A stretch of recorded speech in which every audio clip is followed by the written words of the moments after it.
Hi, I'm Katie and welcome back to Crafting with Katie. Today we are going to be making prize ribbons. I am so excited. I saw somebody make this and it seems pretty easy, so I bought these online. This is what we're going to be folding our fabric or our ribbon in to get that perfectly pleated outside.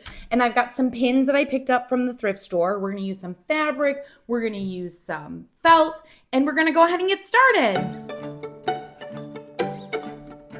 You'll need these rosette makers, ribbon, hot glue, fabric or felt, buttons, and stuff to decorate with. The first step is to pick your ribbon. Next, find the right size rosette maker. We're just gonna slip this under.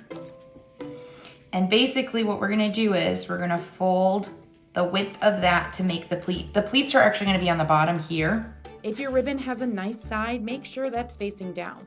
I pinch that piece with my thumb and keep threading it through until we're back at the start. Cut your ribbon and have both the ends facing up on the back. Glue the tails together. I tried to get as close to the front without the glue showing.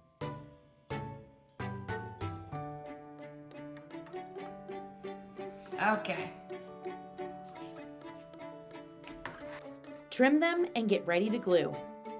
It doesn't matter which one you do first, but you want to add a front and a back. Use a bunch of glue to secure your front and also to keep those pleats in place. And then I'm just gonna glue this onto the back. Add the back, again with a bunch of hot glue.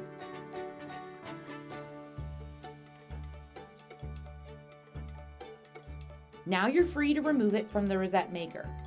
Once you get the first couple of tabs out, the rest will slide out easy. Look how gorgeous.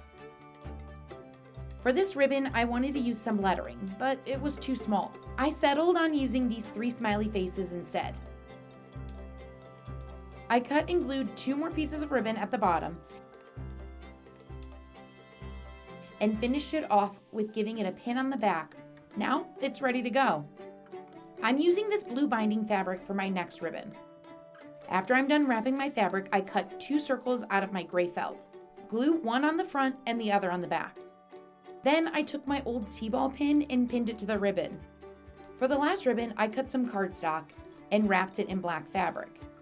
Carefully, I glued it, wrapping it around to the back. I cut and glued a pink felt heart and a bow underneath. I loved making this craft. I cannot wait to make more. If you want more information on this craft and others, head to 9and10news.com. Search Crafting with Katie.